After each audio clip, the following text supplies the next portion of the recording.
قرآن کیا کرتا ہے؟ ہدن، یہ ہدایت ہے، للناس، سب کے لیے، لیکن ملے گی کسے؟ للمتقین، جو تقوی اختیار کرے گا۔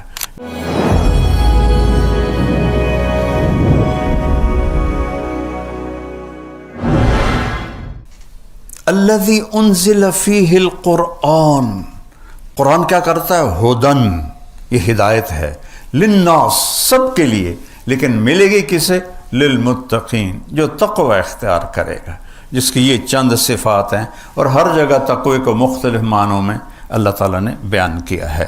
اور بینات من الہدا، اور یہ کھول کے اس نے دلائل سے واضح کر دیا ہے، اینما تولوا فثم وجہ اللہ، جدھر دیکھو گے اللہ سامنے ہوگا۔ سنریہم آیاتنا فی الآفاق وفی انفسہم حتی یتبین لہم انہ الحق، اس کائنات میں، کائنات کے علاوہ تمہارے اپنے اندر، وچے بیڑے وچے جھیڑے وچے ونج مہانے ہو، سلطان باہو صاحب کا آدھا شعر پڑھا ہے میں نے، کہ کائنات میں اور تمہارے اندر وہ کچھ دکھاؤں گا کہ پکار اٹھو گے اللہ ہے، اللہ حق ہے، اللہ حق ہے۔ تو روزے سے تقوی آتا ہے اور تقوی سے قرآن ملتا ہے۔ اور ایک اور چیز عجیب اچانک دماغ میں آ گئی، اللہ کہتا ہے یا بنی آدم، یہاں خطاب سارے انسانوں کو ہے، جسے وہاں ہدی للناس تھا، قد انزلنا علیکم لباسا یواری سواتکم وریشا ولباس التقوی ذالک خیر۔ اللہ نے ہمیں دو چیزوں سے بنایا ہے، ایک جسم ہے، ایک روح ہے۔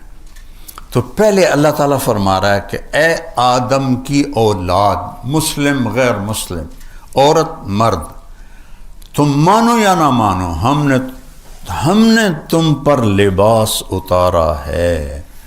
یو ایس اپیرل نے نہیں بنایا، ہم نے اتارا ہے لباس۔ یہ کیا کرتا ہے؟ یواری سوآتکم، تمہارے جسم کے عیب چھپاتا ہے۔ اچھا، ستارہ بھی چھپانے کو کہتے ہیں، ڈھانپنا۔ تو یہ اوکھا لفظ کیوں اللہ لایا ہے؟ ستارہ چھوٹا لفظ ہے، یواری بڑا لفظ ہے اور مشکل لفظ ہے۔ ستارہ ہوتا ہے اگر میرے گھٹنے سے نیچے تک نکر ہے، ٹھیک ہے، اور یہ میرا یہاں تک پیٹ ڈھکا ہوا ہے، بازو کھلے ہیں، پنڈلیاں کھلی ہیں، تو ستارہ کا مطلب وجود میں آ گیا۔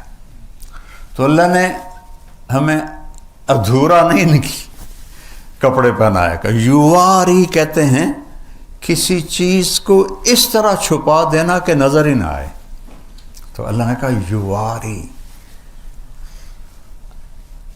ہم نے تم پر لباس کو اتارا جو تمہیں چھپا دیتا ہے تمہارے سارے عیبوں کے ساتھ۔ ننگے ہونے میں کوئی حسن نہیں، اللہ کی قسم۔ مغرب کی عورت ننگی ہوئی بے قیمت ہوگی، ٹشو پیپر ہوگی۔ تو اللہ نے کہا سبحان اللہ، غور کرنا ذرا، ایک تو یہ تمہیں بالکل چھپاتا ہے، آگے کہا وریشا، اور تمہیں زینت دیتا ہے۔ لیکن لفظ کیا ہے؟ ریشا۔ ریشا زینت کو نہیں کہتے، ریشا پر کو کہتے ہیں، پرندے کے پر کو۔ پرندے کا سارا حسن اس کے پر کے ساتھ۔ مور کے پر کاٹ دو پچھوکی رہ گیا، ککڑ ہی رہ گیا۔ سارا حسن پروں میں، عقاب کی پرواز کا مزہ لینا تو اس کے پروں کا پھیلاؤ دیکھو، تو سارا حسن پر میں ہے۔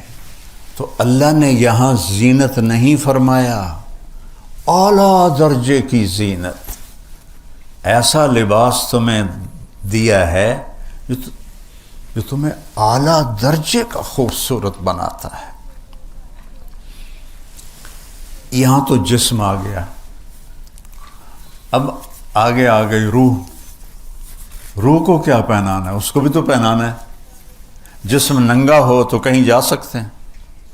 یورپ کی بے حیا معاشرت ہے، وہاں پورے بیچ ہیں، وہاں صرف ننگے مرد عورت جا سکتے ہیں، کپڑے والے جا ہی نہیں سکتے۔ جب آدمی قرآن سے اسلام سے ہٹتا ہے تو جانور بن جاتا ہے۔ تو اللہ نے کہا میں نے تمہیں ایک جسم کو لباس دیا ہے، اس سے تو تم ایک دوسرے کو اچھے نظر آ رہے ہو، لیکن روح کو لباس تو یہ کرتے، یہ ویسٹ کوٹیں، یہ پگڑیاں، یہ تو روح کو نہیں پہنچتی، یہ ویسٹ کوٹ، یہ بوٹ، یہ جراب۔ تو اللہ نے کہا تمہاری روح کے لیے لباس بنایا ہے، چونکہ ننگی روح بھی اللہ پسند نہیں کرے گا۔ جیسے اگر تم ننگے ہو تو کہیں جا سکتے ہو، تمہیں اگلے چھوٹے مار کے اندر بھگائیں گے۔ تو میرا اللہ کہہ رہا ہے تو میں تو تیرے جسم کو نہیں دیکھتا ہوں، مٹی ہے، میں تو تیری روح کو دیکھتا ہوں کہ وہ میرا امر ہے، اس کا علم دیا ہی نہیں۔ قل الروح من امر ربی، میرے محبوب کہہ دو بس میرا امر ہے، تو اس سے بھی تو لباس پہناؤ نا تاکہ تم مجھے خوبصورت نظر آؤ۔ تو وہ کیا ہے؟ وَلِبَاسُ التَّقْوَىٰ، اور پھر وہی لے جاتا ہے ذَلِكَ خَيْرٌ، اور جو روح کا لباس ہے وہ تقویٰ ہے۔ اس کا ننگا پن کیا ہے؟ سب سے بڑا ننگا پن کفر ہے۔ روح کا پہلا لباس ہے ایمان، پھر عبادات، پھر اللہ کا پیار، اللہ کے نبی سے پیار، اللہ کے نبی کی سنتیں، یہ روح کا لباس ہے۔ اور کفر، شرک، جھوٹ، حسد، بغض، زنا، شراب، یہ ننگا پن ہے۔ تو ایک اللہ کہتا ہے وَلِبَاسُ التَّقْوَىٰ، اور وہ جو تقوی کا لباس ہے نا، ذَلِكَ خَيْرٌ، دو لفظ ہیں اشارہ کرنے کے لیے، ھذا اور ذالکا۔ ھذا ہوتا ہے قریب کے لیے، اور ذالکا ہوتا ہے دور کے لیے۔ میں کہوں گا ذالکا صہیب، ھذا نہیں کہہ سکتا، کہوں گا ھذا ورد، یہ پھول ہے کیونکہ قریب ہے۔ تو جب اس کا الٹ کر دیا جائے عربی میں، قریب کی چیز کو دور کے اشارے سے ذکر کیا جائے تو اس کی عظمت بتانے کے لیے ہوتا۔ جیسے پہلی سطر ذالک الکتاب لا ریب فیہ، قرآن تو اے میرے کولے دے وچ پہ ہویا ہے، تو اللہ کہہ رہا ہے وہ کتاب، بڑی دور دکھاتا ہے، وہ کتاب لا شک، کوئی شک نہیں۔ تو اب یہاں کہہ رہا ہے تقویٰ تو میں روح میرے اندر جو سوائے اللہ کے کسی کو نظر نہیں آتے، اور اس کے اندر تقویٰ، یعنی کھڈے کے اندر کھڈا، تو وہ تو صرف اللہ دیکھتا ہے۔ تو اتنی قریب چیز کو اللہ کہتا ہے ذالک خیر، وہ تقویٰ بہت اعلیٰ چیز ہے، وہ تقویٰ بہت اعلیٰ چیز ہے، جو تمہاری اندر کا لباس تقویٰ ہے، اور باہر کا لباس یہ اللہ نے بنایا ہے۔ ایک صحابی آئے، مالدار تھے، کپڑے میلے تھے، اچھے بھی نہیں تھے۔ آپ نے کہا غریب ہو گئے ہو؟ اب انہوں نے کہا جی نہیں۔ کہا تو یہ لباس کیسا پہنا ہوا ہے؟ چل واپس جا کے لباس تبدیل کر کے آ۔ اللہ اپنے بندے پر اپنی نعمت کا اثر دیکھنا چاہتا ہے۔ حضرت امام حسن علیہ السلام بہت اعلیٰ کپڑا پہنتے تھے، بہت قیمتی۔ تو ایک آدمی نے اعتراض کیا کہ اللہ کے نبی نے تو زہد سکھایا، تم اتنا عالی لباس کیوں پہنتے ہو؟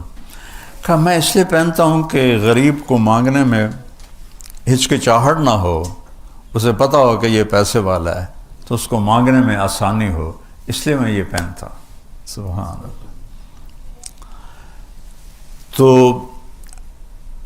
اب میں ایسے قرآن سارا ایسے جڑا ہوا ہے، آپ جب پڑھتے ہیں تو لگتا ہے کہ یہ اس نے ان سے نہیں مل رہا، یہ اس سے نہیں مل رہا، لیکن اللہ کی قسم یہ ہوتے ہیں نا زنجیر کی کڑیاں، اس طرح سارا قرآن اس طرح جڑا ہوا ہے، اس طرح ایسے جڑا ہوا ہے۔ تو انا انزلناہ فی لیلۃ القدر،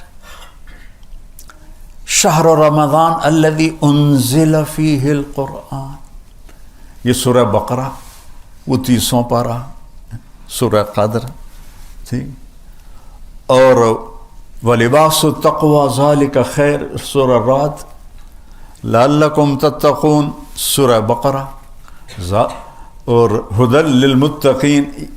یہ کہاں سے میں نے انزلہ اور تقوی کو جوڑ کے آپ کو ایسے زنجیروں میں پرو کے دکھایا ہے. تو قرآن غذا ہے جس سے تقوی پیدا ہوتا ہے، اور تقوی سے دین پہ چلنا آسان ہوتا ہے.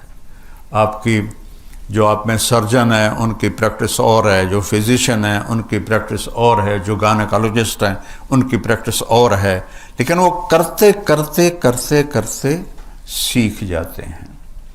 ایک دم تو ماں کے پیٹ سے کوئی نہیں آتا ہے. تو جو صفات ایمان ہیں یہ سیکھتے سیکھتے سیکھتے آدمی سیکھتا ہے. صرف ماں باپ مسلمان ہوں اتنے سے بچہ دین پہ نہیں آتا جب تک اسے پورا اس کی طرف متوجہ نہ کیا جائے، سکھایا نہ جائے.